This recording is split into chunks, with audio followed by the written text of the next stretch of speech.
All right. Welcome in, everyone. My name is A Variety Pack, and today we'll be running The Legend of Zelda Skyward Sword HD Harp. I am joined today by my commentator, Pippi in a Top Hat, if you'd like to introduce yourself. Hi, that's me. I'm Pippi in a Top Hat. I run Skyward Sword SD, which is a bit different, but it has a lot of the same basic movement mechanics. Just it's a little more constrained and focused in this run.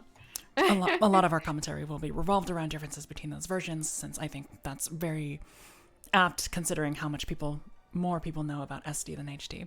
Regardless, our file name is apparently going to be Bonka S, which was provided generously by donors, so thank you very much for that. And we're going to get started in 3, 2, 1, go. All right. Good luck, good luck. Thank you so much. The first thing that we're going to note is that text and cutscenes are extremely fast in this version of Skyward Sword compared to SD. Pippi, would you like to explain the pain of having to mash through text in Skyward Sword SD? So you can't actually mash through text in SD. The HD implemented what we call quick text or fast text, which is everything loads all at once and you can just mash through text boxes, where in SD we have to wait for it to draw the characters to screen, one character at a time, and then you kind of have to time your A presses, and it's pain, and it's beautiful to see them just fly by. Yeah, that's probably, at least in my opinion, the biggest difference. It's also obviously 60 frames per second, which doesn't end up making too big of a difference. The other notable thing that we're doing on this mode is that we're actually playing on Hero mode, which is consistent between HD and SD. Hero mode allows us to take 2 times as much damage, which can be useful in some places where we do need to death warp, but more importantly, it allows us to have a skyward strike, or basically a ranged attack on our sword that goes significantly farther and does significantly more damage. That's going to be very important for a couple tricks coming up.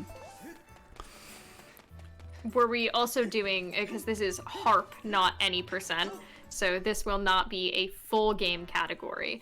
Were we doing any percent, hero mode would also be necessary to do one of the final tricks of the run, but as this is harp, we will only be doing the first 3 dungeons and then getting the harp. So don't have to worry about setting up for all of that stuff. Can kind of forget about it. Yes, any percent of this category, any percent of this game is extremely long. I believe the world record is just under 4 hours compared to SD's just like 1.5, basically, right? SD world record is a 109. 109. I'm off a little bit. So thankfully, the category designers of this game mercifully gave us a harp category, which is only the first 3 dungeons of the game. If I remember correctly, there is actually a harp category on SD as well, right? It's just not as popular. It's not really run anymore because SD used to be 6 hour any percent at some point during its history, so harp was a very nice option if you wanted a shorter run for SD, and now that HD can be a 5-6 hour any percent. It's nice that that option has been brought back to life, given another chance. Yeah.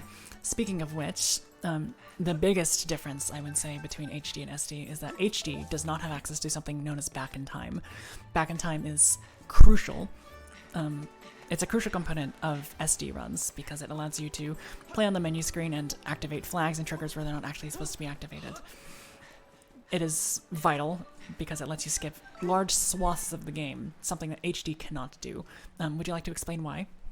Yeah, notably, so Back in Time is playing on the title screen and is usually activated by soft resetting the software on your game as at the same time as you hit continue after dying.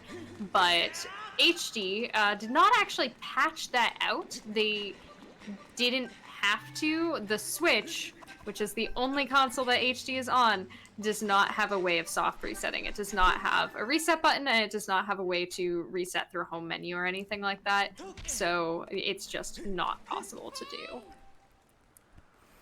And as we're talking, Variety is just sweeping through Skyloft, getting through the early parts of the game, A lot of this is running back and forth between story beats and a lot of just careful stamina management. Yeah, and speaking of which, actually, movement. the reason I'm okay with sort of taking this time to explain the differences is because the only real thing that's of note is the stamina management of this game. I believe it carries over between SD and HD. Essentially, this stamina meter was maligned when it was first introduced because it seemed rather fragile. Notably, the final quarter of the stamina meter actually replenishes at the same rate as the rest of it, but it also drains. How much is it? Half as fast? It drains at half the speed. Yes, Half the speed. The little quarter where it beeps faster, it kind of gives you some extra time to be freaking out that you're running out of stamina. Very kind. It's just kind of a 2-for-1 if you're using the final quarter. So most of the time, you're going to see me actually not recharge my stamina all the way up. It's actually more optimal to use all of your stamina, or basically almost all of your stamina, then only recover your stamina up to 1/4 of the way. This will mean that you have, on average, more stamina over the course of a longer period of time. Now, that is not always going to be the most useful thing, because there's also rolls in this game. Rolls in Skyward Sword HD are very strange. You can either save 1 frame, save 2 frames, or save no frames. So on average, you save about 1 frame per roll, and rolls use up quite a bit of stamina. So if you're learning this run, it's typically not actually that worth it to do it. But yeah, that's also for optimal rolling. If your rolls are sloppy, you can wind up losing time by running out of stamina, and that's gonna lose you a lot more than a frame or 2. yeah. It's about 3.5 to 4 seconds, I believe. So, can be kind of a double-edged sword there. But generally, in terms of movement, when you start running, you want to open your run with a roll, because it'll help Link reach his top speed faster. And other than that, Variety will mostly just be rolling when there's extra stamina to spend. Alright, so we're about to start the wing ceremony, which is basically, according to the lore, a trial, basically, to see who gets to become a knight. Thankfully, the game does not let us lose this. However, we do not want to let this drag on, for speed reasons, and also because it can be really hard to recover from if you miss the objective of the wing ceremony, which is to catch this bird that has a statue on it. It is marked with a yellow loft-wing head. We're going to do 2 flaps and 3 charges, and hopefully basically do the same thing on this side. It is random if the bird decides to go left or right, or if it's not random, it's really hard to control. The second phase is slightly more consistent, with the detriment of having eggs thrown at us, so hopefully we can dodge those. Nice. We're going to go up as high as we can, and then search charging. Would you like to explain optimal charging as well?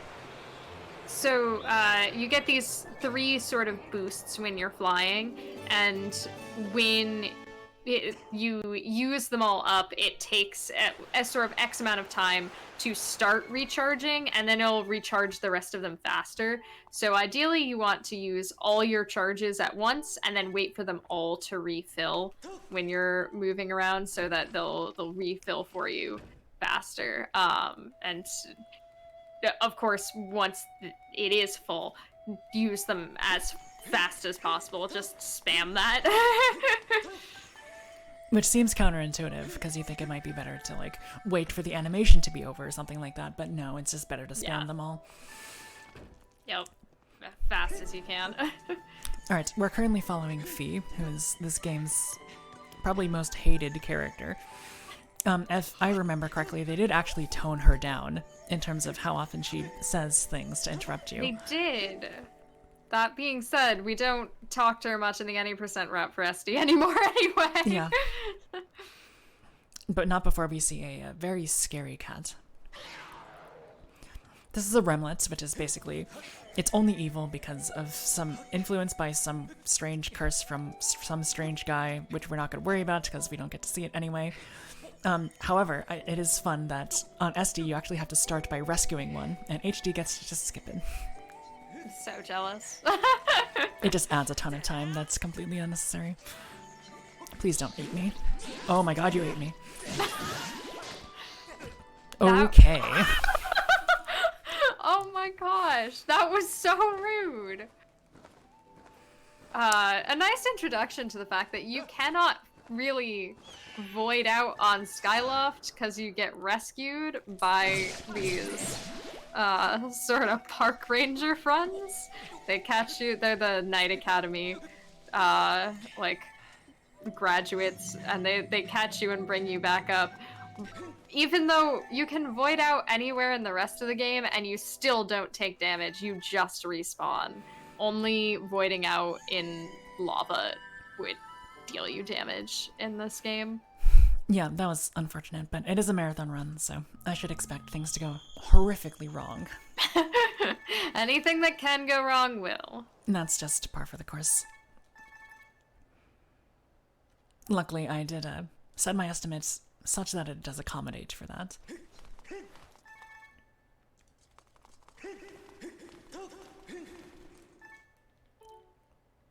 So we're about to pull out the real sword, because currently the first sword you get in HD is the training sword. But now we're going to have the real sword, which is going to introduce the Skyward Strike attacks that we will be using and abusing. So, for example, I mentioned that it gives us a longer Skyward Strike, and we're actually going to make use of that right now. Typically, you would have to run all the way over there and do your Skyward Strike, but we can do it from a significantly further distance back.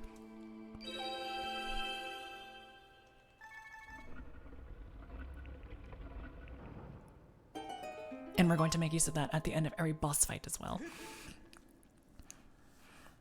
Just so we don't have to run all the way up to there and spend a couple extra seconds. It also lets you do some other fights easier along the way, and a skip or two. Perhaps a skip. Exciting.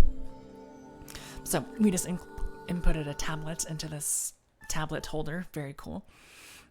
And it basically lets us enter the surface from the sky, which is the only environment that Link has known for his entire life. Not before we have to talk to this cheating cheater. This is Fledge. The worst character in this game.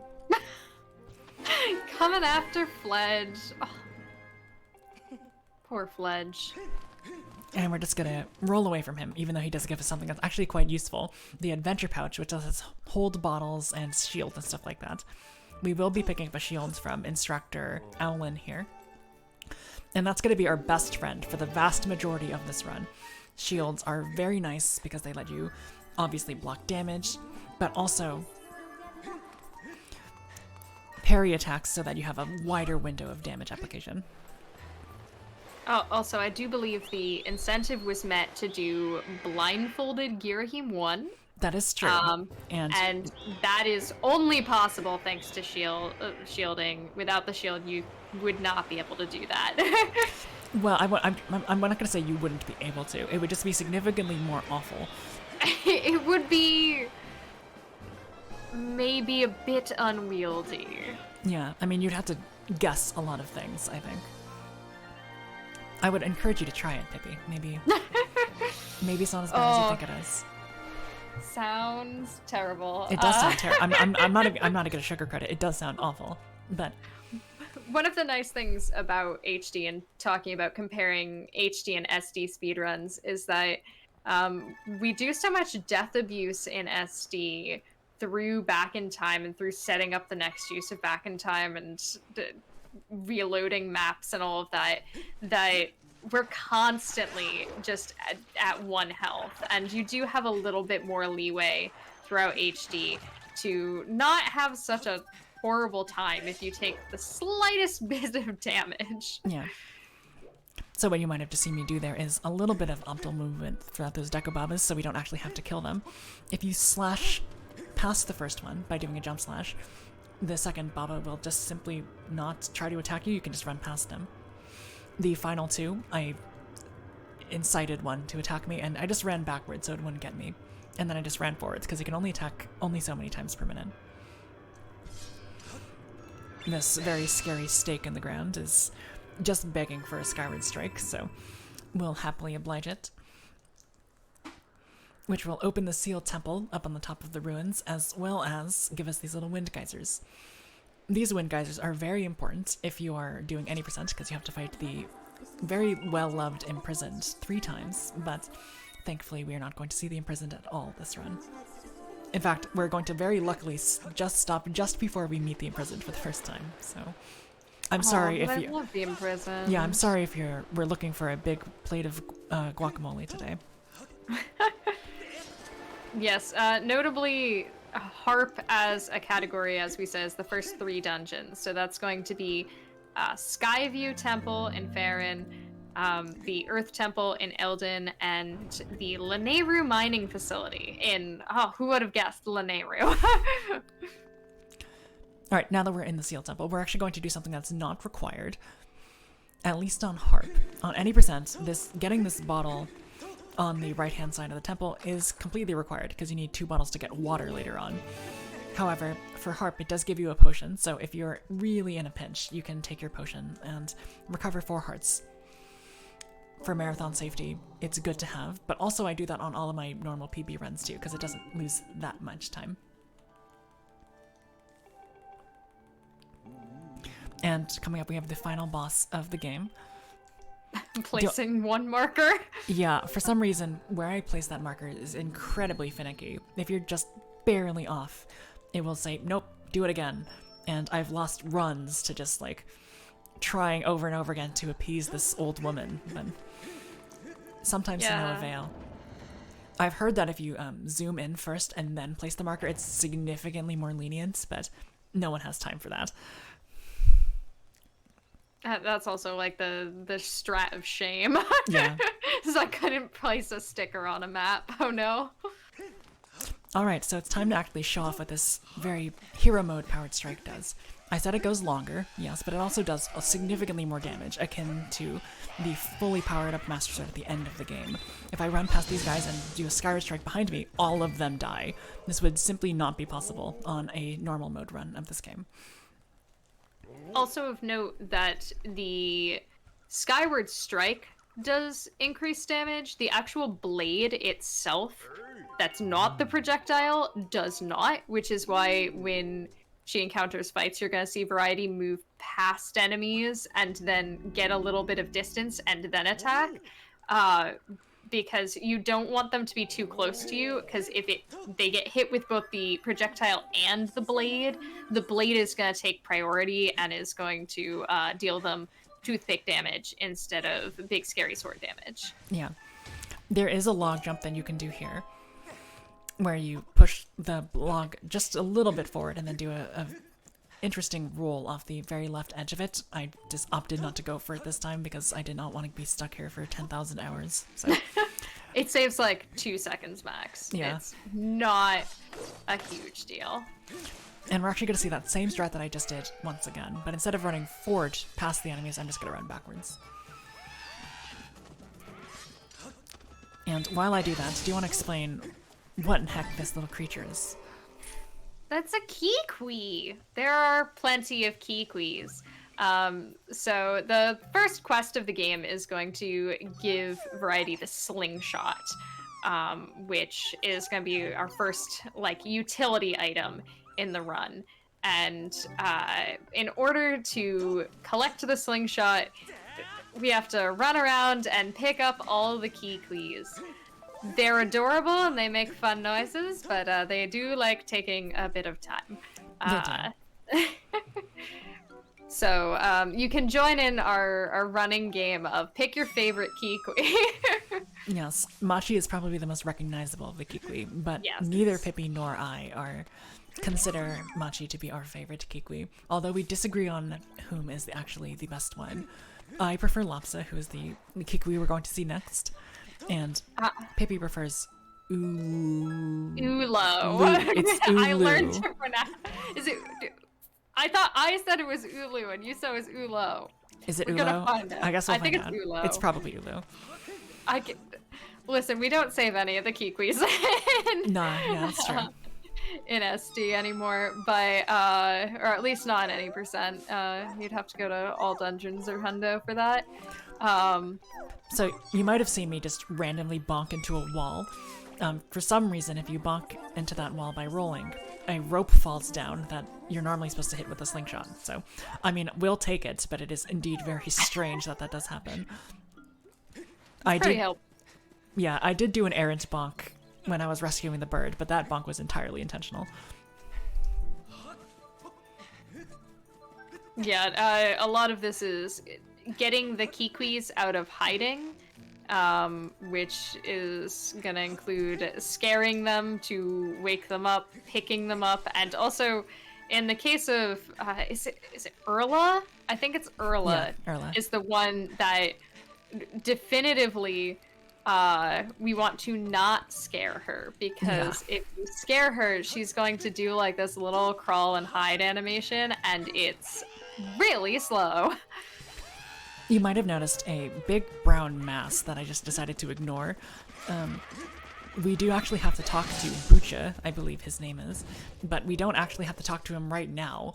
If you talk to him, he says, hey, go on a quest to find all my Kikwis. But if you do the Kikwis first and then talk to him, he does very helpfully have a contingency where he says, oh, you found them already. Well, I guess I'll just give you the slingshot anyway.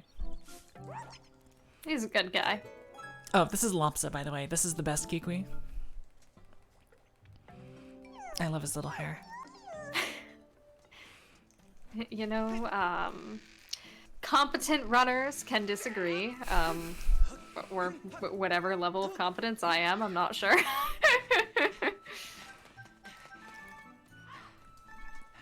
So coming up is Erla. And as Pippi correctly said, we need to make sure to not scare Erla. And to do that, we're going to do a series of 3 very precise slashes to cut out very specific amounts of grass, using our extendy, ultra-powerful Mega Skyward Strike. Take out as much grass as we can around Erla, and picking up a rupee is fine. What we really want to make sure we do is not let Erla go into the animation where they crawl all through the grass. It loses a significant amount of time.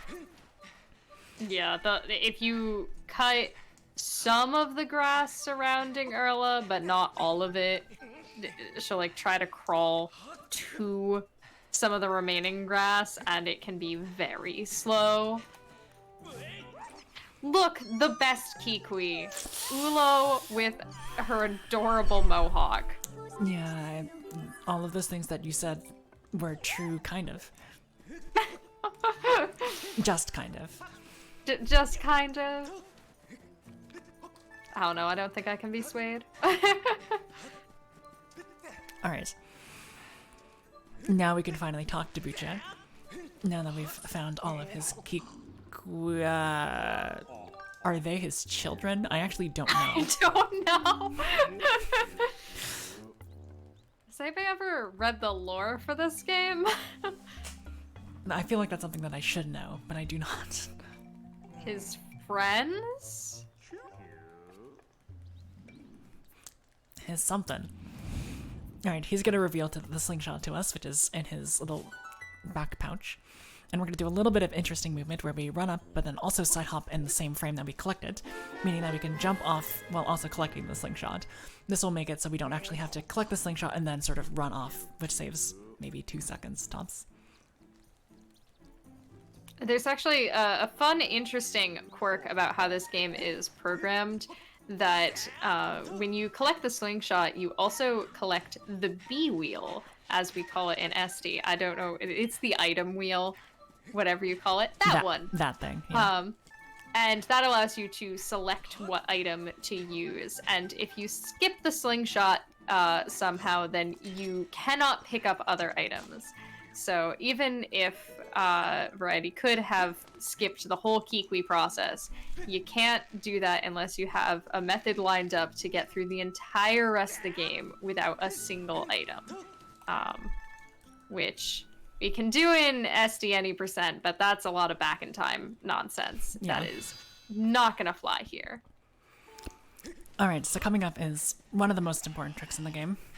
I think it's very important that I know it. This is called Cube Warp. which will make use of the fact that we have a very long Skyward Strike and manipulate the AI of a certain bokoblin to use it and elevate our Skyward Strike to hit that Goddess Cube that you might see just above Link's head right now. What that will do is basically warp up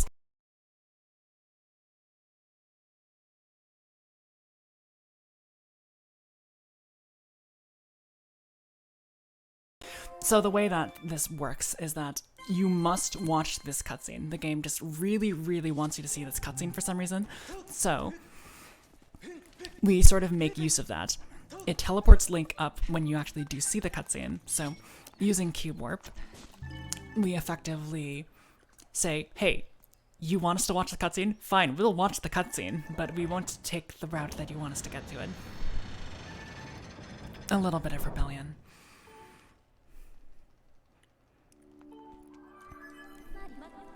Alright. Sorry, continue. All I was going to say is we've entered Skyview Temple, which is the first of the 3 temples that we'll be completing in this run. We'll be rolling on the very edge of these spider webs, because that's the easiest way to break them, and shoot 1 pellet onto this switch up here, hopefully. Thank you. There we go. It's actually rather annoying. If you walk a little bit too far, there's a Dekubaba that you just saw spawn up there that will block your shots, so you need to make sure that you're standing just far enough back so that you can get in. And in lieu of any eye shooting in this game, we have eye confusing instead. Yes, notably HD introduced non-mandatory motion controls that you can either use the Joy-Cons, more similar to how the original Skyward Sword did it, with motion controls, or you can use button and control stick controls to control the sword and items. But it's generally a little bit faster and more consistent to use the motion controls, even if it does mean mashing the recalibrate button at every possible instance. Yeah, you might have heard this sound a lot. Ding, ding, ding, ding, ding, ding. That's basically me recalibrating, and I have to do it all the time, because on HD, your motion controls get decalibrated extremely often.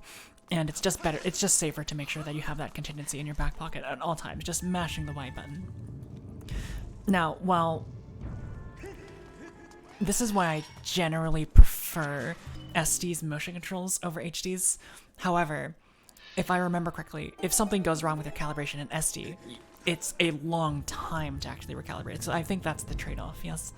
Yeah, so outside of the title screen, which, I mean, conveniently we visit quite often in SD, you don't have a button to recenter your motion controls. So while they stay calibrated longer, if you actually want to recalibrate them, you kind of have to do like a chain of motion inputs to force it to re-register like what is forwards.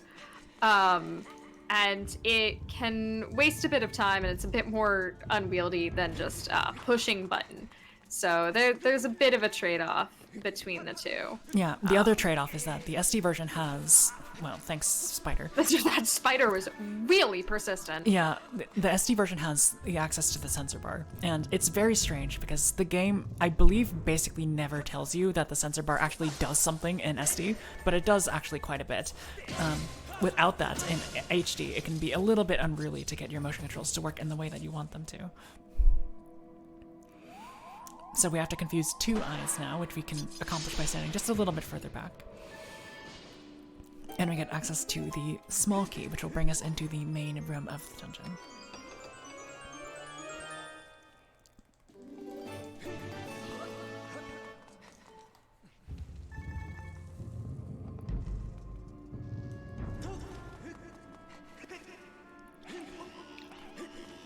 I was briefly going to mention earlier that there's a trick that people might be familiar with that's been around for Skyward Sword for quite a while, has made quite a few GDQ appearances at this point, called an extending blow.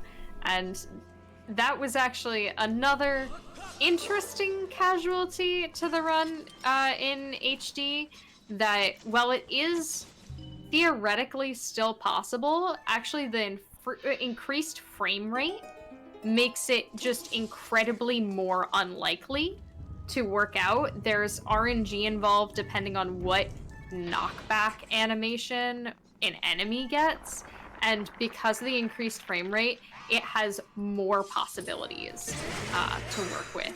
So it just does not wind up being worth it. Nobody does it. Alright, we just took on a Stalfos with our very fancy motion controls. That fight looks very scary, but it's actually rather scripted. You basically do a spin attack to get a little bit of damage off at the beginning, and the way that the programming of that enemy works is if you hit the swords while he's defending, he'll attempt to attack you. Luckily, we have this very cool thing called the shield, and when we parry that attack, he'll be wide open to more attacks, and we just repeat that cycle over and over again until he's dead for a second time. And we now have access to the beetle, which is, I guess, a cool item. I honestly don't know. It's basically just point and click the item. It basically lets us activate and hit things that are far away. I'm personally a pretty big fan. Yes, you and the run that does not use it. Hey, the beetle means you don't have to use key seat, so... That is true. Anything that keeps the words key seat out of my mouth, we enjoy.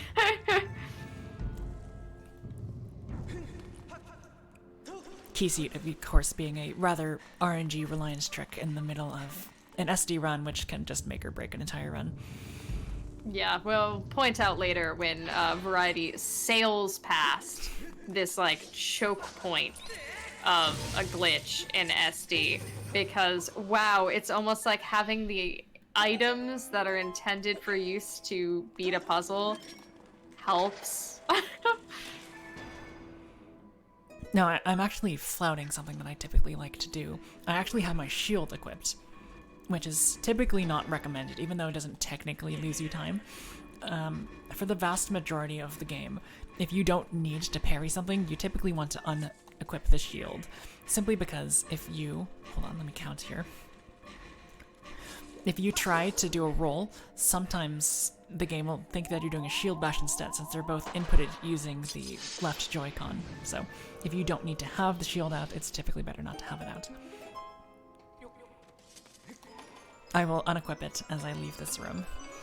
Before we do a very fancy shot that I just learned, which saves us from having to see exactly what I mean. I just did a shield bash when I did not intend to.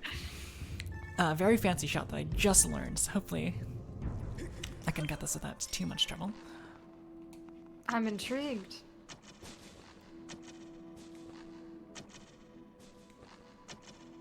Nice.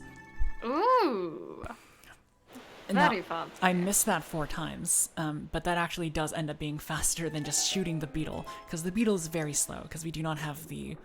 Oh gosh, what is it called? The quick beetle? Yeah. If we had the quick beetle, that would be a different story entirely, but the beetle is very slow, so any opportunity that we can have to use a slingshot pellet instead of the beetle to activate a switch, we will gladly take that option.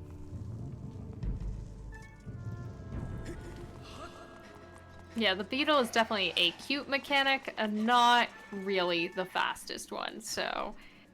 in general, a lot of times, if you can get around... Oh, by the way, Deku Babas are scary, so scary. Definitely going to hurt you.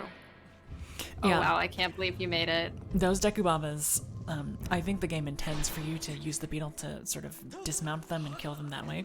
However, if you have enough stamina, I don't know if they just didn't think about this, but you can just sort of walk right past them if you do the sprint on the tightrope there. Which is good, because that's very fast. Coming up is a trick that is very, extremely dangerous on SD, but it's just sort of a menial time loss if you don't get it in HD. This is Spider Jump. We're going to move this spider around and then jump right before it actually hits us, and we can avoid having to use the beetle to cut down the rope, or I guess the web. That is also, it looks... like a tight window. It's actually a very wide one. It is very much a scary trick, not a difficult one. That being the case, it is catastrophic if you miss it on SD, right?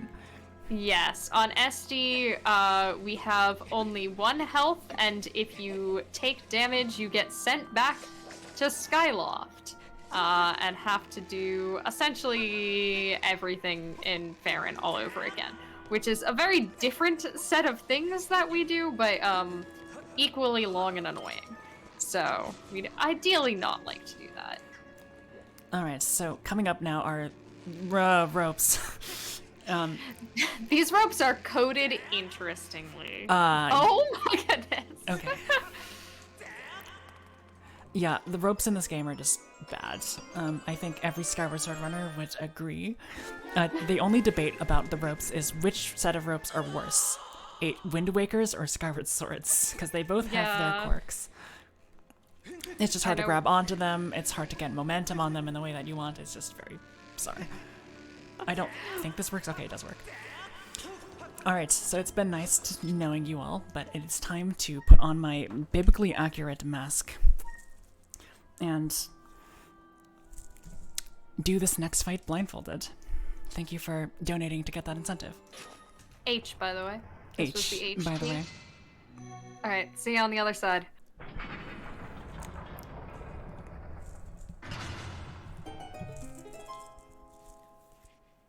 So, this is going to be the Girahim 1 fight. You fight Girahim 3 times in Skyward Sword, and this first time is made up of 2 separate phases. The first one is going to be relatively stagnant and is gonna be pretty quick and easy. Variety's just gonna bait him in a direction and then do some slashes. Right, like that. And if you don't bait his hand, he'll like grab your sword. But it should only take 4 cycles. I believe 4 cycles. There we go. Yeah. And then he's gonna hop back and do this little lick thing, and now we welcome the RNG. So Girahim can do 3 different attacks, or he can hop back like he did there. That is darts, or as Variety calls them, lasers. They are the worst RNG because you cannot hit him when he does it. And he's going to be mean and do it again. The other thing you saw him do was a dash attack, which he's going to do again, which Variety can deal with by using the shield to sort of bounce him off. And there's the third one, is a pose, which is great because it's super fast. Normally, the dash attacks are reliant on you attacking from the side that he is not holding his sword to. But if you shield bash his dash attack away, then he doesn't care what direction it's coming from, really. You can just, he's hit into vulnerability already. So normally when we do this fight, sort of the fastest way to do it is to follow Girahim around the stage. Ooh, rude of you, Girahim. To follow Girahim around the stage and sort of herd him towards the center, because when he gets too close to the edge, he's going to teleport. But since Variety is blindfolded, it's much easier to have him come directly to you. Very nice. And that's the last hit on him.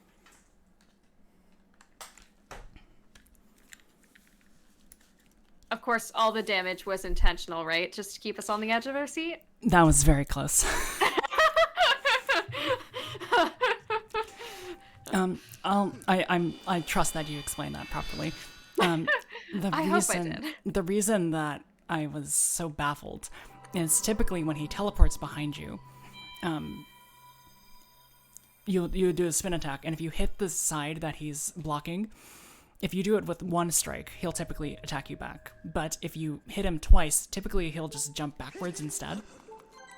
For some reason, for this one very specific time, when I hit him twice with my spin attack sideways, it just hit me instead. So I had to spend a little bit of time finding him again, but it all worked out in the end. All's well that ends well. Yeah, he can be a little bit of an absolute RNG machine, which I'm sure is a lot to deal with when you can't see what the RNG is and have to go entirely by sound.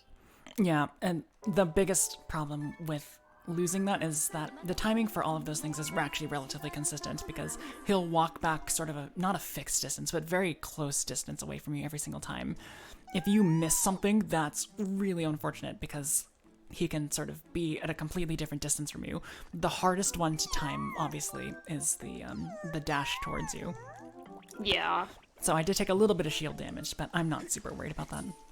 In fact, I actually do have a shield potion. Even though it does technically restore health, it also has the added benefit of restoring a little bit of shield health as well, so. Aw, it's so nice of you to share your healing items with your piece of wood. Yeah. What can I say? I'm a benevolent person. So, at the end of that temple, that was all of Skyview. That is one temple done. You saw Variety use, again, that increased skyward strike distance to hit the pedestal, and that gave us the next piece of the tablet, which is going to be the ruby tablet, which we have to go and deposit on that pedestal back in Skyloft. So you can see here that Variety dives into a very specific area on the map. That's because actually the way that both diving into not one of the areas, but into Skyloft or anything that's on the sky map, as well as leaving Skyloft and going back to the sky is kind of smart. That if you skydive into an area, it'll place you in that area. It won't just place you at a set location on Skyloft. So flying over most of Skyloft on the bird and jumping down in that set location is gonna save a lot of time over diving down and then having to walk there. And conversely, when we're leaving, occasionally you'll see Variety jump and try to call the Loftwing to very specific locations, so it'll spawn us in a different part of the sky. Right. I didn't actually have to do it for this particular one, because the loading zone or the area for the Elden pillar is literally just right there. Yeah. So This one's very direct. You'll see one coming up later that's going to be a little less so.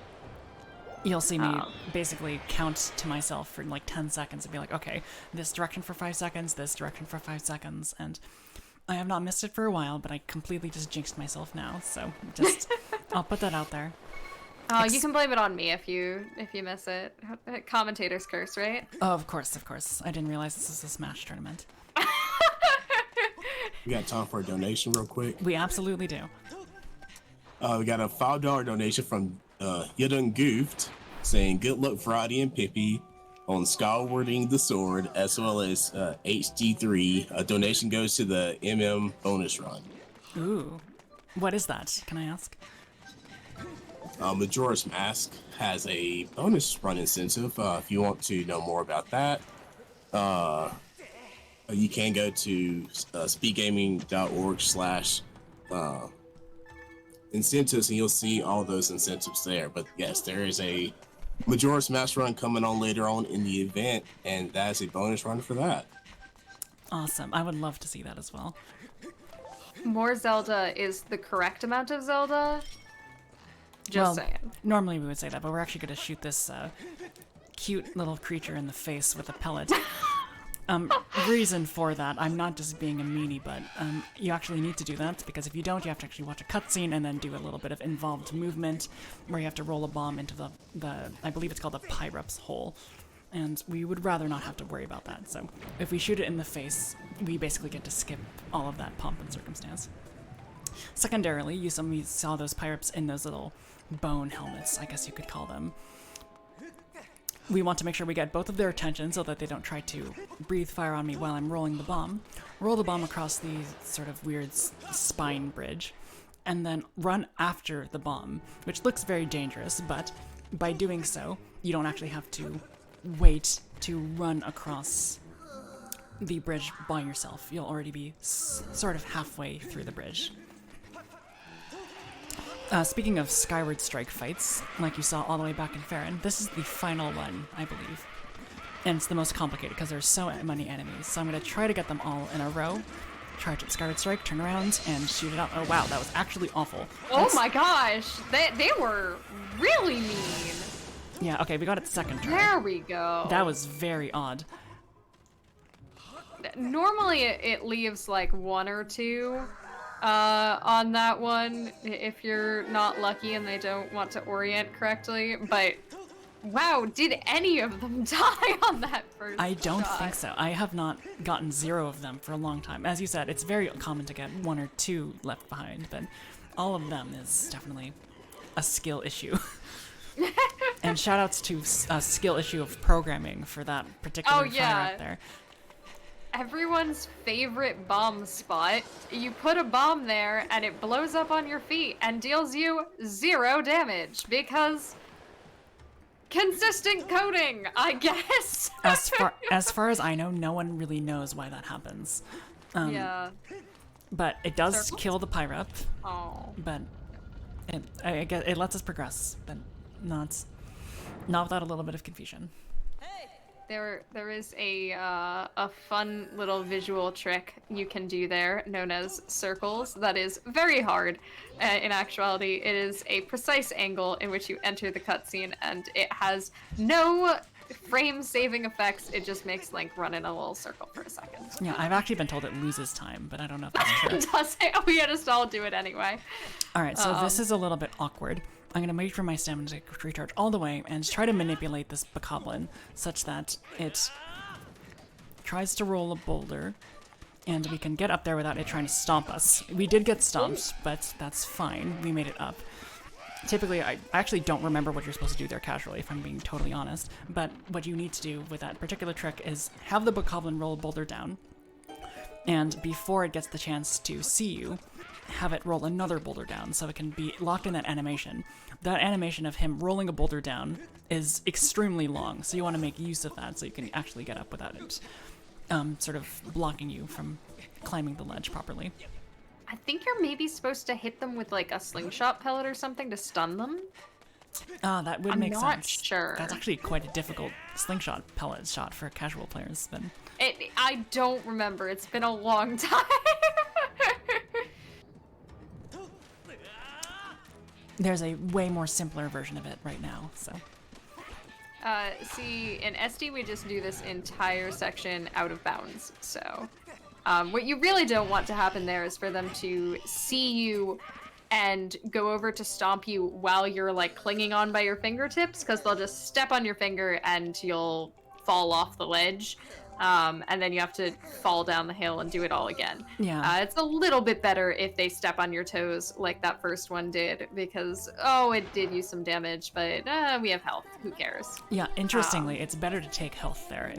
I needed to take health somewhere between that and the next death ward that we're going to perform, so I'm glad we got it in somehow. We're going to roll a bomb over to a cavern that's just off screen. Hopefully it blows up the rock. It did. Very good.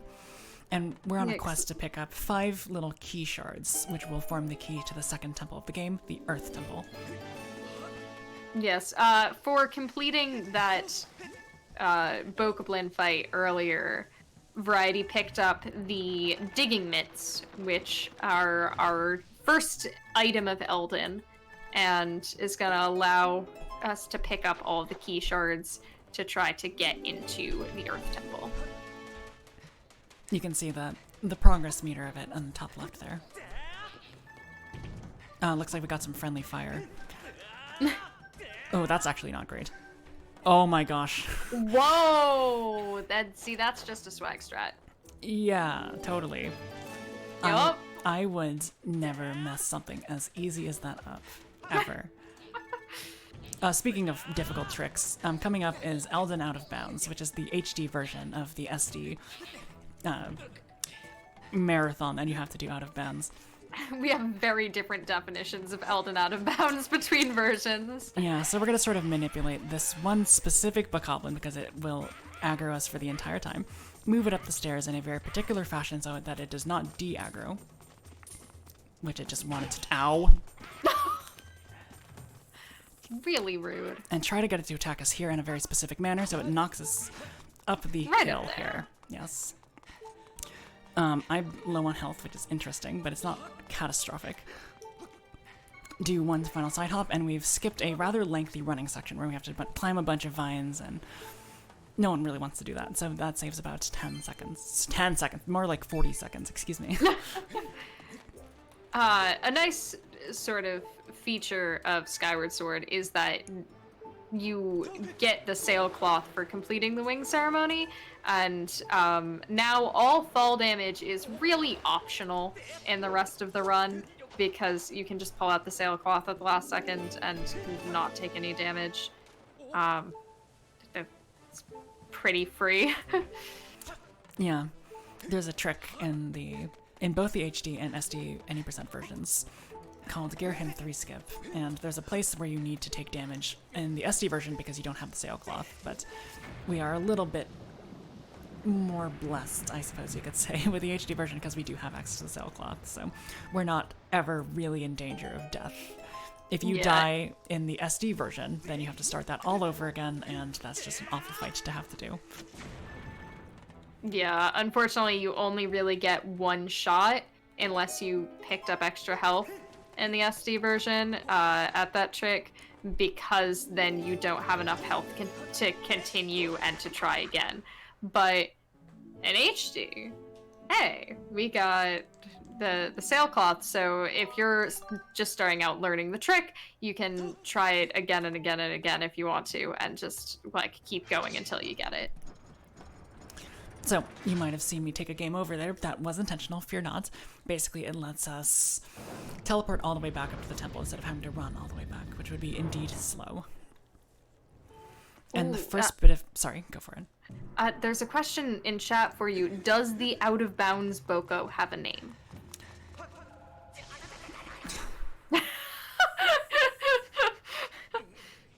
Intentional damage, I swear. No, it's very interesting. I don't think I've ever done that before. I don't know, actually. I am not at liberty to name it. I did not discover the trick, so... Interesting. Variety did intentionally turn the camera around backward there, because if she hadn't taken that definitely intentional damage by jumping in the lava, by turning the camera around, you actually freeze the cycle that those platforms are on, and you can force yourself to make an early cycle. This, by the way, is the one rope that is the bane of SD, and in HD you just have the beetle. Excellent. And I'm also doing this, well, I failed the first one, but I'm also trying to do this little trick where you slash it and then roll, there we go, roll over the lava, which means that you don't actually have to watch the cutscene with the drawbridge coming down. Do you want to explain the way that works, please? It's a really weird trick, because it doesn't just require Link to be in midair, as you might think. It requires Link to actually be over lava, and it's something to do with the game thinking that you are about to die. And it doesn't bother removing player control for the cutscene. So it will just put down the bridge and let you have control the entire time. And you can actually do that with all three of the ropes. Doing it with the center rope is stupid hard and really nobody goes for. But doing it with the third rope is actually the one that saves the most time, because it gives you the full rest of the drawbridge lowering and gives you the little pause for the do-do-do-do-do-do-do. And so, hey, might have missed the first one, but you got the one that matters. Yeah, exactly. I did an interesting little trick there where I threw a bomb through the hole and then also ran through it at the same time, or I guess rolled through it. The idea behind that being you don't actually have to wait for that cutscene, and you can just sort of already be at the door before you need to be there. And I also did another thing with the slingshot pellet in this room. Instead of just walking towards the fight like the game probably intends you to do, if you shoot them first with the slingshot pellet, it'll sort of avoid the little cutscene of like, oh wow, you have to fight 2 lizard men. Which is, I don't even know how much time that saves, probably around 10 seconds, so it's not insubstantial.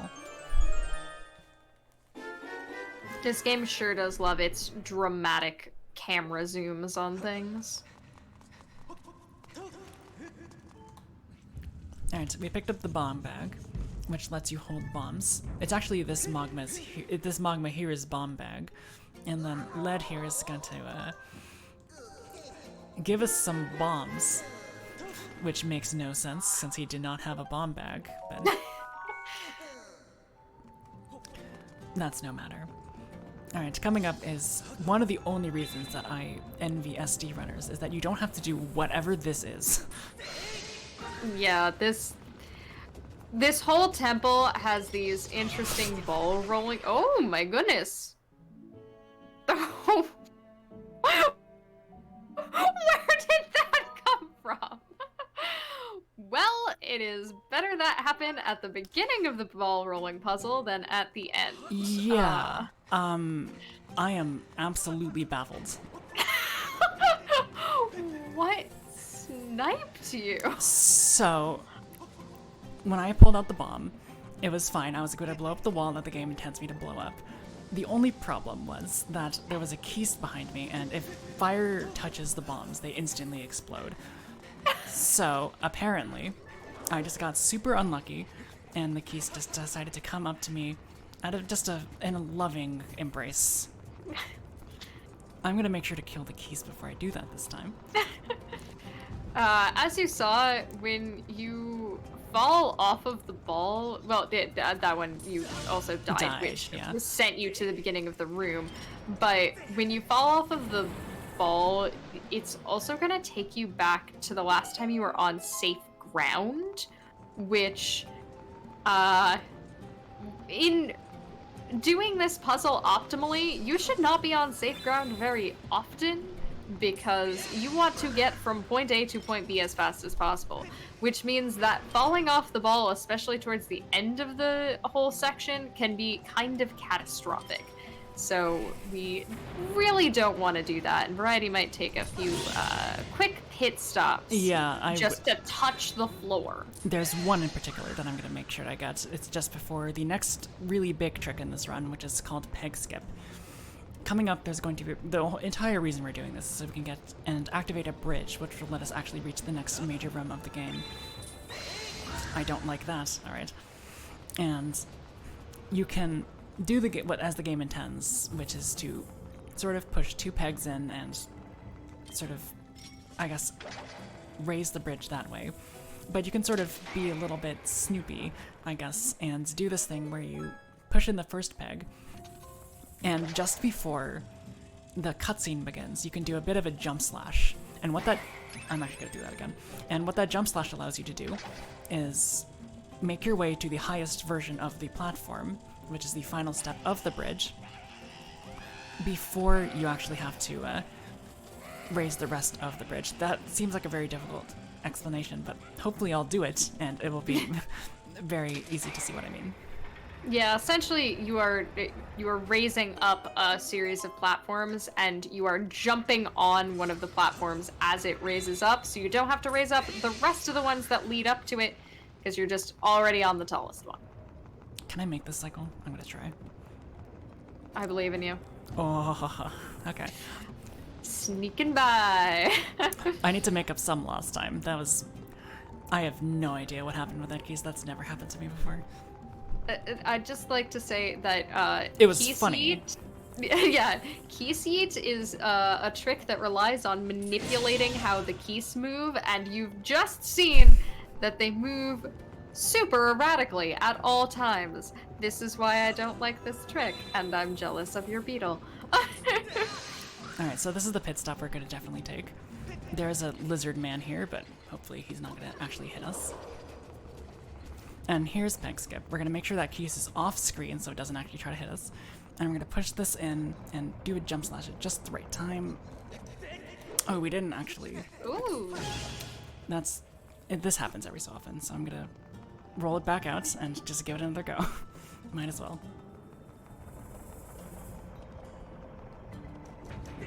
Nice. There we go. Second try, I'm gonna say probably still saves quite a bit of time. I think it does, yeah. It's because if you don't get it, you have to roll all the way through that little bridge and push in the second peg, and then do the sort of middle version of the skip. But I'm glad that I was able to get it.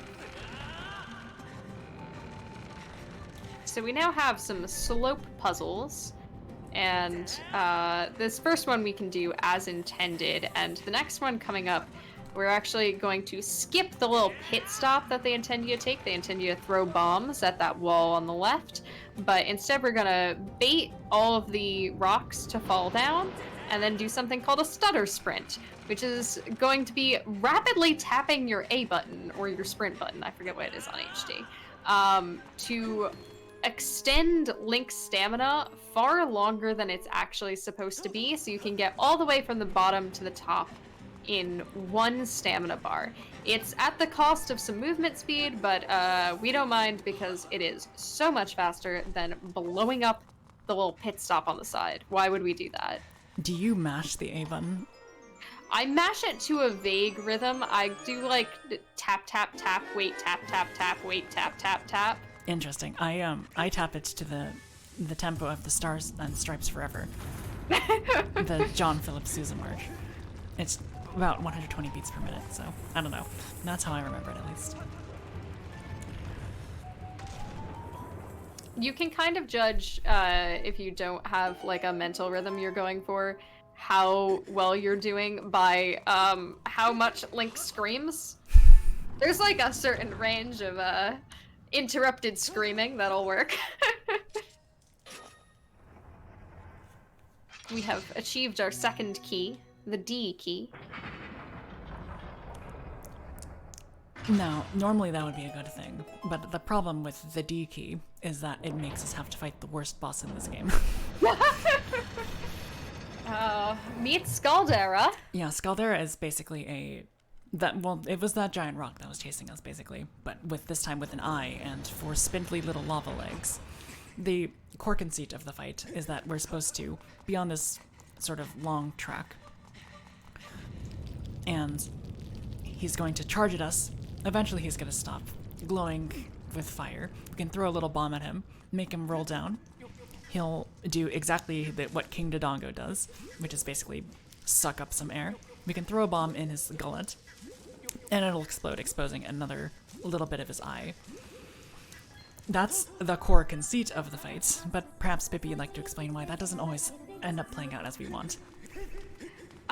So he's going to, he essentially has like various cycles that he moves through, and the last cycle, or the last sort of phase of his fight, is so slow, and he tries to like grow taller legs and walk over you, and so a lot of doing this fight optimally is damage balancing to try to make sure you get the minimum amount of cycles of actually having to feed him bombs, and also just generally keep him like at the bottom of the stage and not with long spindly legs that walk over you. Yeah, ideally we're going to be using Skyward Strikes to do a lot of damage, because as you remember, if we hit things with Skyward Strikes, but not the sword, we'll actually do an increased amount of damage that akin to just the final Master Sword of the game.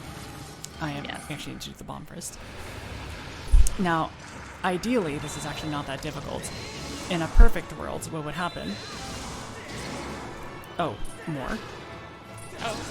Okay. Scaldera! That was very generous of you, Scaldera. Typically what will happen is the eye will get exposed more and you have more space to attack the eye. I've been encountering this very strange glitch lately where I absolutely hit it with a Skyward Strike, but for whatever reason the game says, no, you did not hit it. It's extremely aggravating. Oh, 3 cycle, nice. Very nice. The tricycle is the ideal amount of cycles to get. I believe that's true for both HD and SD, but it means different things in each of them. The fight's done very differently in SD. Yes. On account of the fact that you don't have an item wheel, therefore you do not actually have access to the bomb bag like I did. So yeah, there's a little bit of tomfoolery that you must employ instead. Yeah, we make use of the bombs actually provided by the stage, which restricts movement a lot and means that Scaldera can soft lock, which is gross. But Scaldera was decently nice this time around, which is very nice.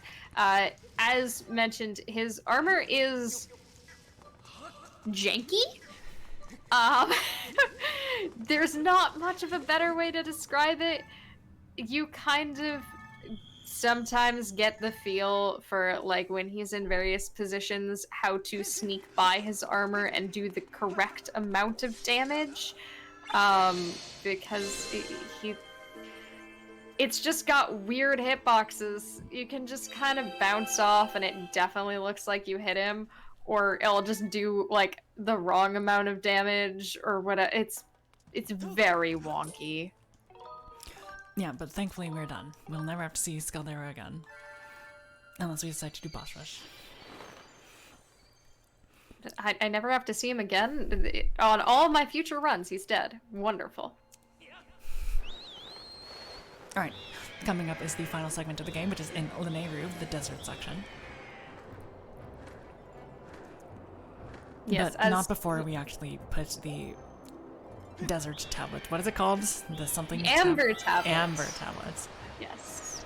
We have picked up the Amber tablet and once again have to go back to the goddess statue to drop it off. And this is where we actually make use of that thing that Pippi was talking about before, where if I wait and control Link mid-air after jumping off of a platform, and sort of manipulate Link's position such that I call the bird in a very specific location in the sky, I can actually avoid having to find a different platform to jump off of. So ideally, after I do this trick, I'll be right in front of the pillar for Lanayru. If I do it incorrectly, you'll see me right in front of the pillar of Eldin, because I'll be using the same bridge that I did to get to Eldin, but I'll be doing something a little bit different. I'll need a little bit of quiet time just to focus on that. Good luck, good luck.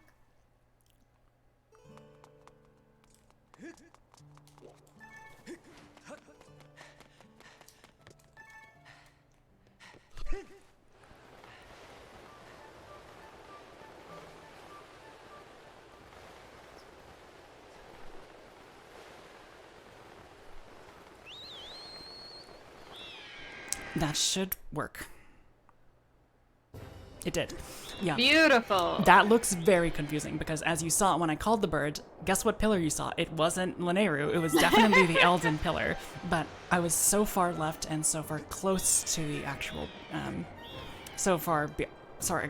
away from the Eldin pillar that even though we're seeing it, it's not the one that the game decided to give us.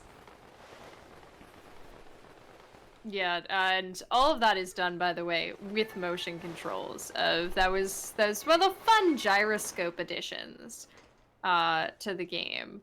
That you are moving around your controllers to try to control Link midair with our favorite. I'm using tilt controls. So it can be a little bit finicky. Can't necessarily put in a chain of inputs and just call it the same every time. Yeah. We can do this every time, though. We're going to throw a bomb here, and that might look pretty random, but there's going to be two enemies here that we can attack with their swords, but we're actually going to use the bomb instead. Reason being is they're very obnoxious enemies. Every enemy in this... Not every enemy. The vast majority of enemies in Lanayru can sort of shock you and, A, make you take damage, but also do the incredibly obnoxious thing of sort of stun-locking you for a little bit. It's very obnoxious, and I would avoid having to get hit by literally anything in this area.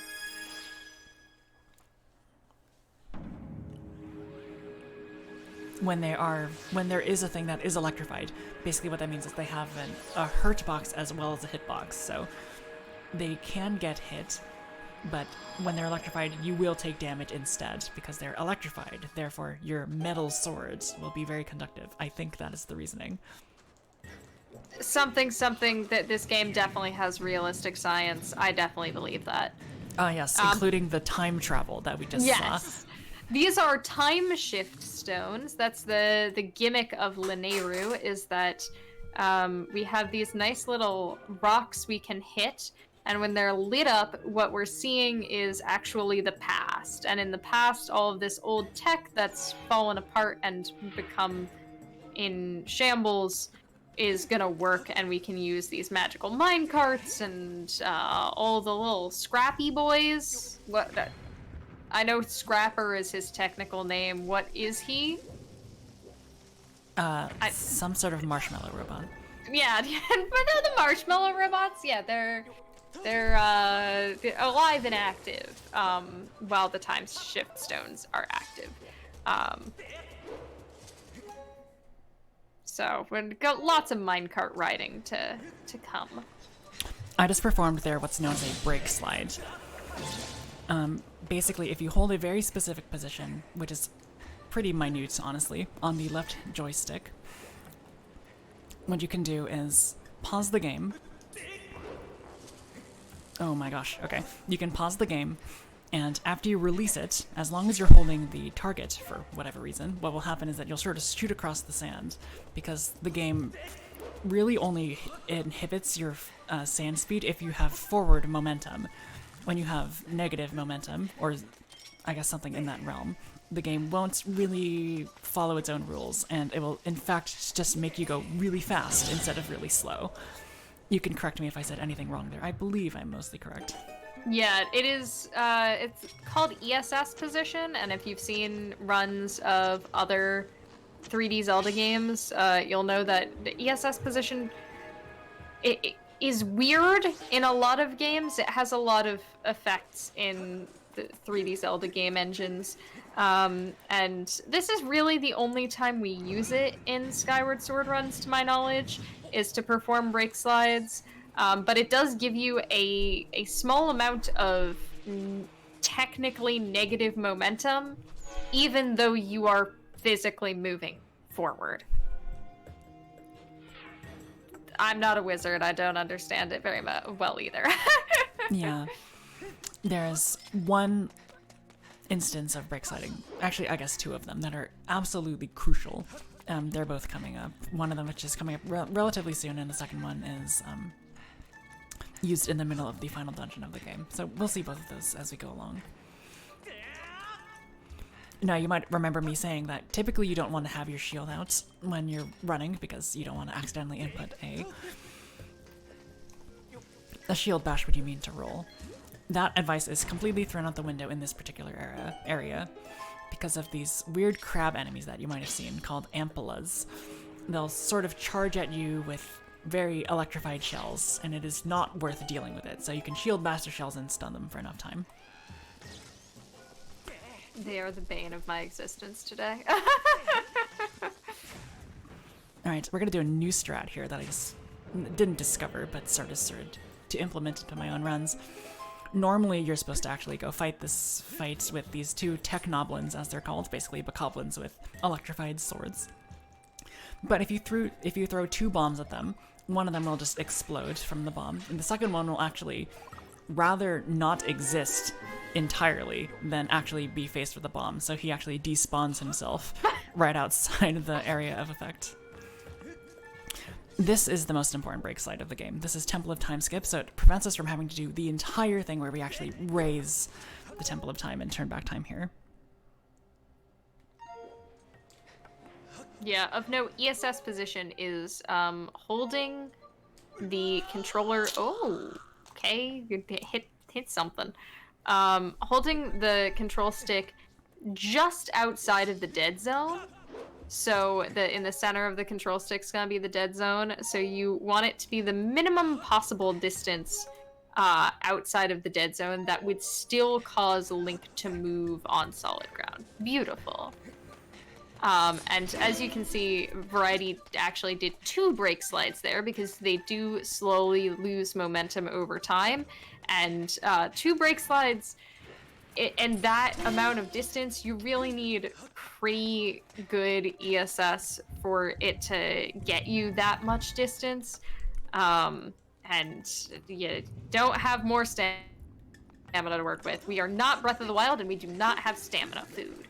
Yeah. So it's a very good point. Something that I will note is that... Oh, did he see me? I hope not. Okay, he did not. Something that I do want to note about doing break slides is that before you do the second break slide, you need to make sure that you're actually dashing a little bit beforehand.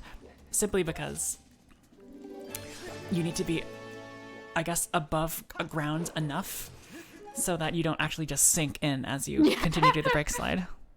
Yeah, because if Link is just walking on quicksand, he will sink over time. He does need to be running to not do that.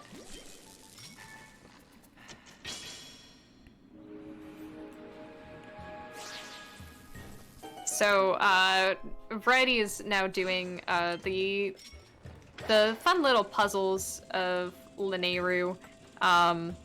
Activating the time shift stone actually turns the Ampulus into an Ampulus egg, which can then be picked up by our new and improved beetle. We actually picked up a upgrade for the beetle that turned it into the hook beetle. That's what it's called. My brain was just like, yeah, grabby hands, that one. And so we're gonna use the hook beetle to carry the little Ampulus egg into its terminal and then boop it in there with the sword, but be a little bit careful since that is electricity. And you kind of don't want to zap yourself by electrifying your sword. Yeah, there's an Ampulus egg that's coming up that is technically faster to just hold it and bring it over to the terminal. I simply refuse to do that, even though it is way faster too. It's really obnoxious because it feels like it's technically on a timer when it becomes electrified, but it always feels random to me. So rather than take that chance, even though it's only like moving it like 2 feet, I will always use the hook beetle on it, which is obviously slower, but it's way more consistent and I much prefer it. Yeah, so in this section, we're gonna go solve 3 little puzzles to find the solutions for the big main puzzle with the turning clock hands. Yeah, turning clock hands. Something like that. Am I accurately depicting the lore of Skyward Sword? Perfectly. There's a cracked Wonderful. wall over there, so we're gonna pull out a bomb and roll it just past that little shrub that I just passed. If I did my job correctly, it'll blow up just as we get over there. Very nice. Perfect. That doesn't seem like too big of a time save, but it prevents us from having to pull out our slingshot or take intentional damage by slashing in. Or just wait for it. Let's not do that, please.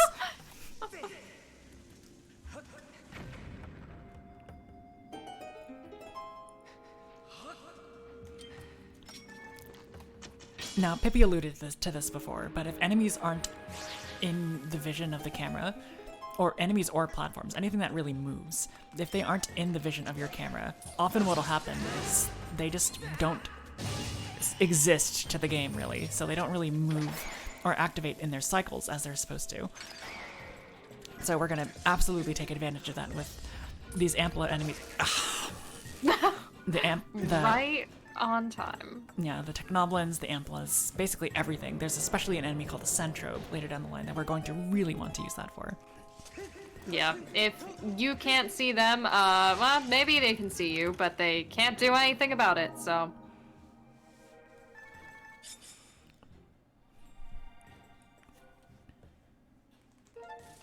So that is 2 out of 3 puzzles down. Just 1 more to go. Now, correct me if I'm wrong, because I have not played this casually for a very long time. Are we doing these in reverse order? I don't know either. I think we are, but I honestly have no idea. Temple of Time Skip makes a lot of crazy things possible, so... Yeah, in terms of the divergence between the SD and HD routes, one of the nice things about Harp is that it goes through the first 3 dungeons and you get to see all 3 areas, as does SD Any% at this moment. However, SD Any%, the second you get to Lineru, you just run off to a corner and go play a minigame for a while, and then you win the game. And that's how the route works, and it's pretty incredible. So We actually don't do any of Linearu Mining Facility, and thus don't have to do any of the puzzles opening it up. So forgive me if my knowledge on how Linearu Mining Facility is supposed to work is a little bit rusty.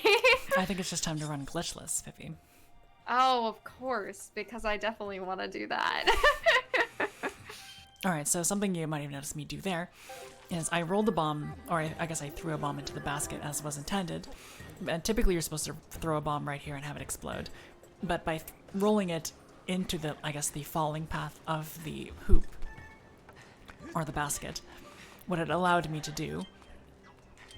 Oh, I already have the slingshot, that's why.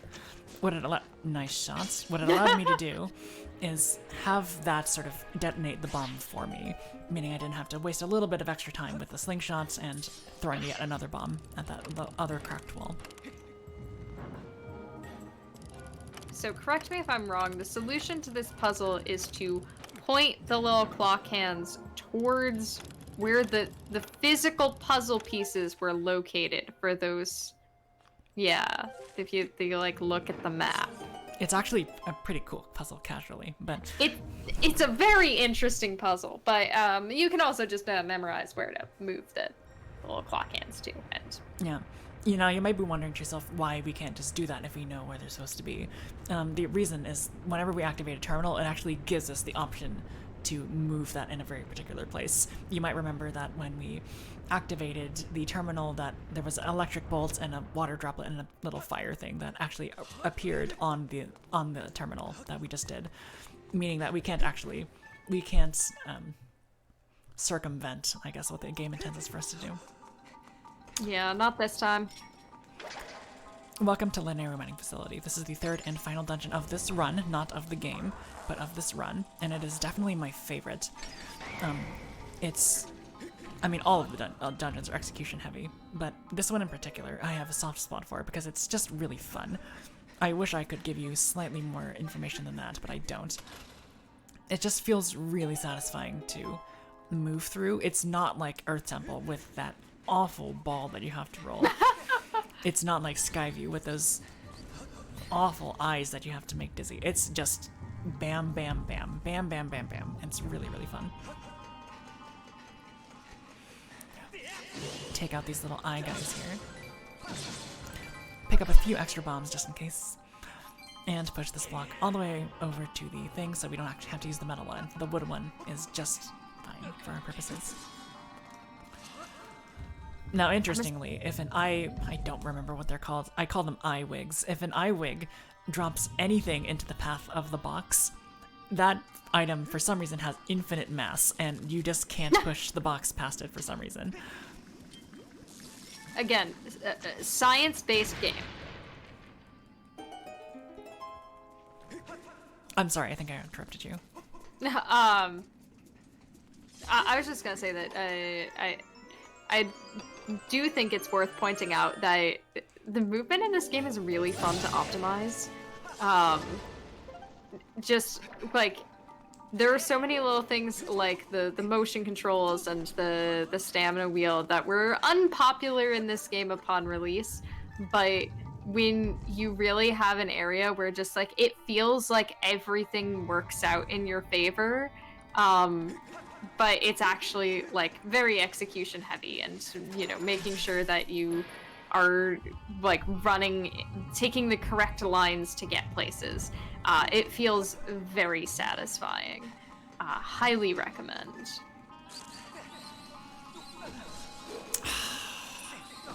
Okay. All right, children. Yeah, you win this time. Alright, normally this game wants you to sort of pick up a bomb that's growing on the right-hand side of the area, but with a little bit of quick-handedness, we can make sure to blow that up without too much trouble. Using our own bombs that we brought from home. Bring your own bomb. And now, normally you're supposed to use the beetle for this, but hopefully I can get this sick trick shot here. Nice. Whoa, first try. It's not really that hard, but it looks impressive, so I'll take credit for it. And don't tell them. It's It's really hard, really difficult. The setup is pretty consistent. There's honestly just a line there, and if you just do slightly above that line on the wall, it will work 99% of the time.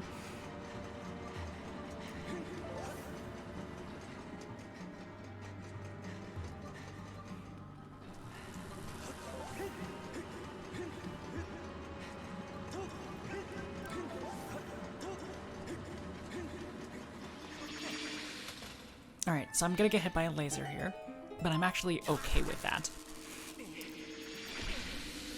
I'm not okay with that, though.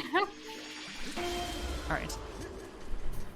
Make sure to shield bash the last one, just in case. The reason for that is because we're going to be doing another death warp in this room here. So having as little health as possible is definitely optimal. Taking it from an enemy is typically pretty good, but if you need to use your own bombs yet again, that's also an acceptable solution.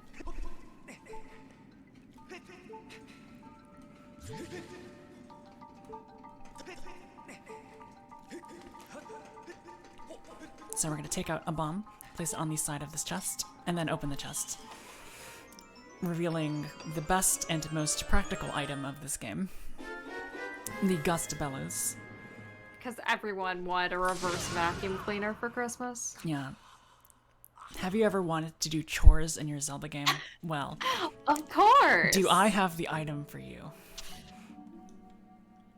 Shoutouts to the person who lives on Skyloft, who has a whole side quest about dusting her house with your reverse vacuum cleaner that just blows the dust into the air, and then if you leave and come back, it all settles back down. Like, fascinating. Feels so helpful. Come on, thank you. So, yes, with this, I'll humor it and call it its intended name. With the Gust Bellows, you can do this really cool thing, which is blow dust, piles of dust and sand. So it's multi-purpose. You can blow dust and sand. This is the final break slide of the game. It's also arguably the other intended or necessary one, so this should be pretty easy.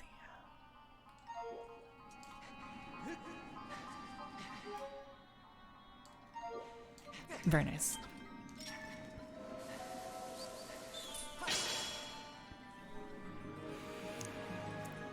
I did this run at Frostfate Halls a little bit ago, and my hands, every single time I had to do a break slide, my hands were shaking, which, as you can imagine, makes holding a very specific position on your controller extremely difficult. Just in general, for Skyward Sword, handshake can be really scary, because especially when you're doing, like, Skyward strikes, holding the controller up so that it considers you to be like, okay, yes, the sword is in the air, please charge my attack, can get interrupted if your hand is shaking because it thinks you moved, and it can get a little bit frustrating. So the handshake on a game with motion controls is predictably quite scary. Yeah. Luckily, I'm a little bit more confident now. What the heck? Apparently, if you input a shield bash, it overrides your very intense reverse vacuuming. Good to know. So that whole thing about enemies not really caring that you exist if they can't see you, or if you can't see them, we're going to hopefully make use of that in this room, because those Staldras, those weird Hydra things that we've seen a couple times now, normally would have an instinct to completely murder you, but because we're in this very particular camera angle, you can hear them in the background, the enemy music is playing, but since we can't see them, they can't see us.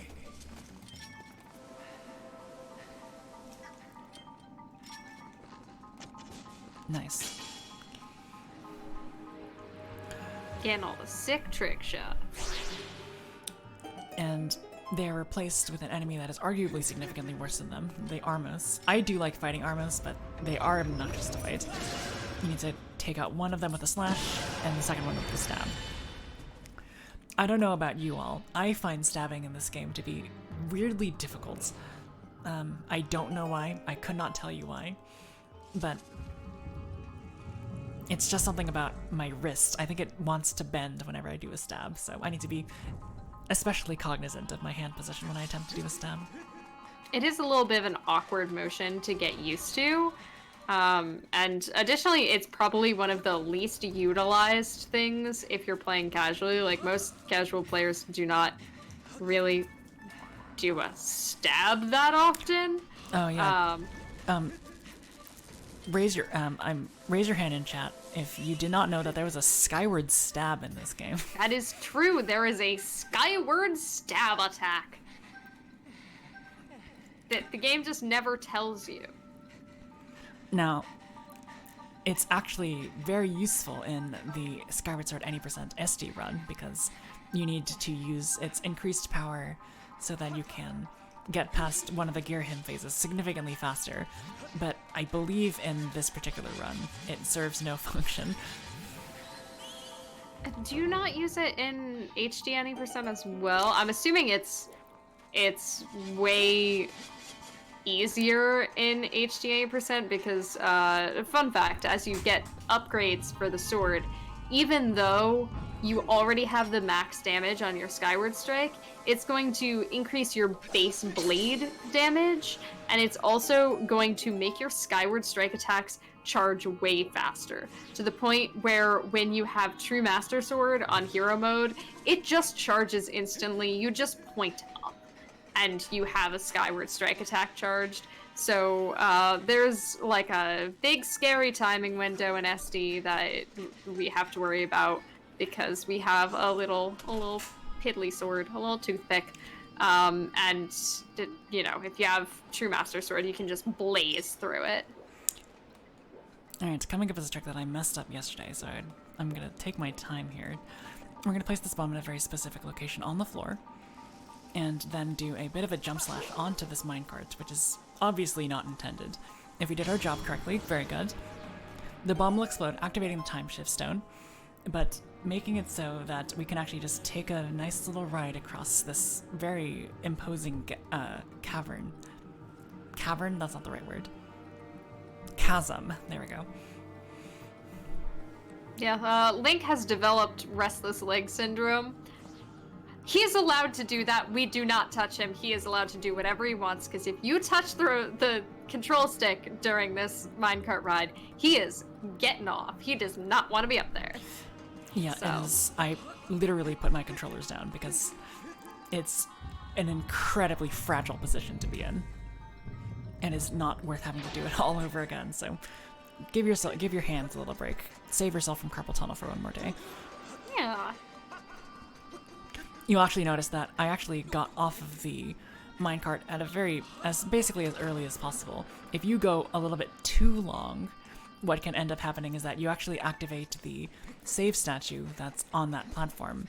If that happens, that's not great, because we actually activated a very specific save statue before, and we activated that specific one because after we get the boss key in this room, we're actually going to perform yet another death warp, and we want to make sure that the death warp point that we have set is the one all the way back near the boss key as opposed to over the chasm. Really good runners of Skyward Sword HD will be able to actually run across that entire in the present treadmill section, but it's very, very finicky, and I am not as practiced as some other runners. Yeah, it's another nice quality of life change that you kind of set save points in HD just by running past save statues. So you don't actually have to go and interact with them and save at them to have it be your last save point for when you died. But that does introduce the issue of making sure that you only run past the correct save statues.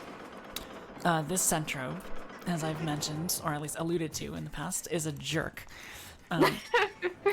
Ideally, if, like I said before, if he's not on camera, then he won't see you, we won't have a problem. However, for whatever reason, he really likes to shoot me in times where I don't think I've ever seen him. But I remember one particular PB run, or PB pace run, I should say, where I was doing really, really well. I was doing the section as you see right now, but for literally half of a second, the Centro was on my camera and it shot at me and then it killed me, ending my run.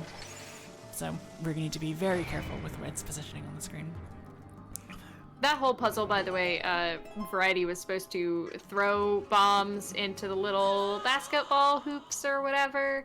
Nope, the hitboxes behind those statues are actually active as long as you hit the statues on the thinnest sort of point there. So if you just hit a bomb into like the correct part on the statue, it's essentially damaging whatever is behind it.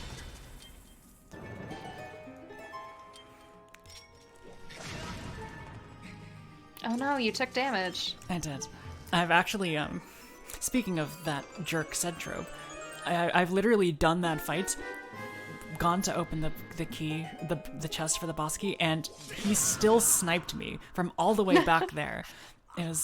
I'm glad, luckily I had 4 hearts and not 2, otherwise I would have never played this game again, but... While we're Death Warp, you got time for a donation?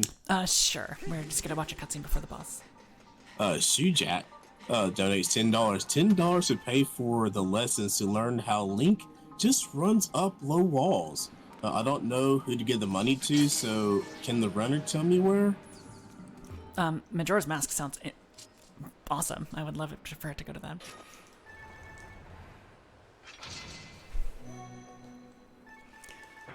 I'm sure Majora's Mask can also teach you how to run up walls. That sounds about right, right? Well, in Majora's Mask, you don't run up walls. I believe it's called, not hessing. What is it called? I don't know my early Zelda runs. Welcome to 2 Skyward Sword runners. Yeah, Just it's struggle to remember. Shameful. Our Majora's Mask. All right, this is Moldarok. And Moldarok seems very imposing, but he's very weak to slingshot pellets. After we parry with the shield, one of his attacks, we can basically continuously use the slingshot.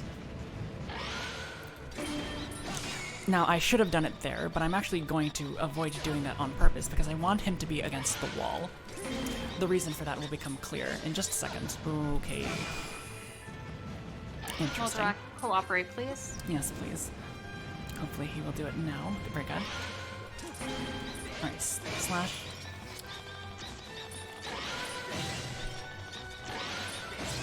And this should be enough pellets. Very good. Now we want him to be up against the wall because we're going to do 4 stabs inside. And if he's okay, and typically if he's against the wall, then he will not have any place to go. But I guess we were just a little bit unlucky this time. There you go. That was a result of... I'm actually not sure what that was a result of. It could have been a result of me not stabbing fast enough. It could have been a result of him not being close enough to the wall. It was some combination of those things. That is not RNG to my knowledge, so that was yet another skill issue on my end.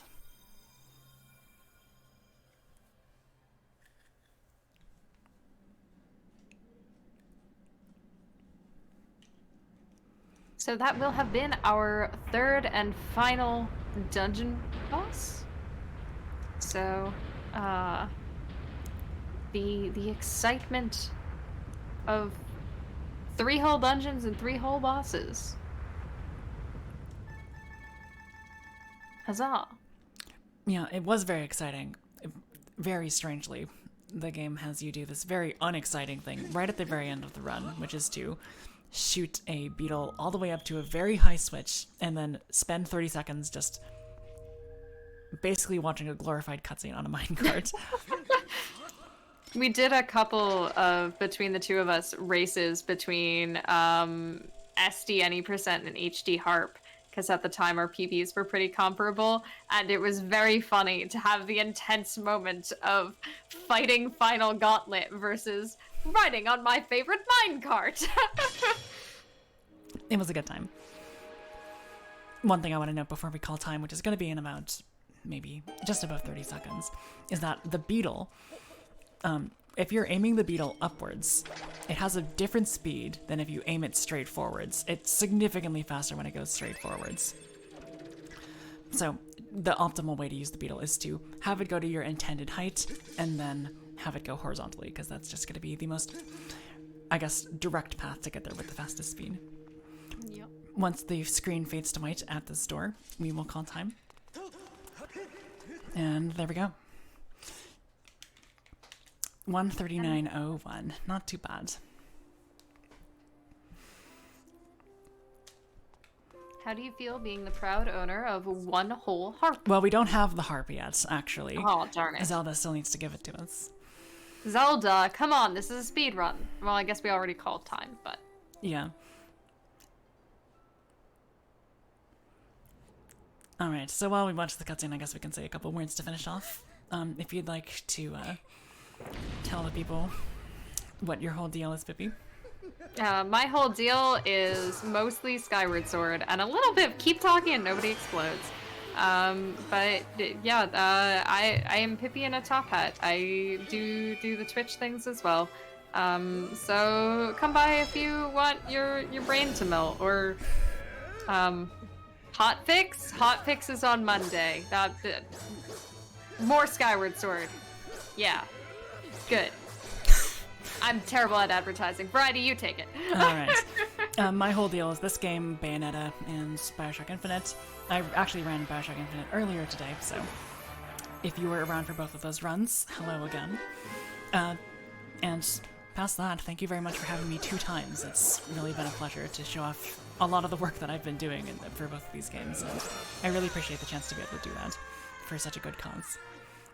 Please get those bonus games and all those incentives. There's a lot of really good stuff on the list, so thank you again for having me and Pippi, and have a good rest of the week.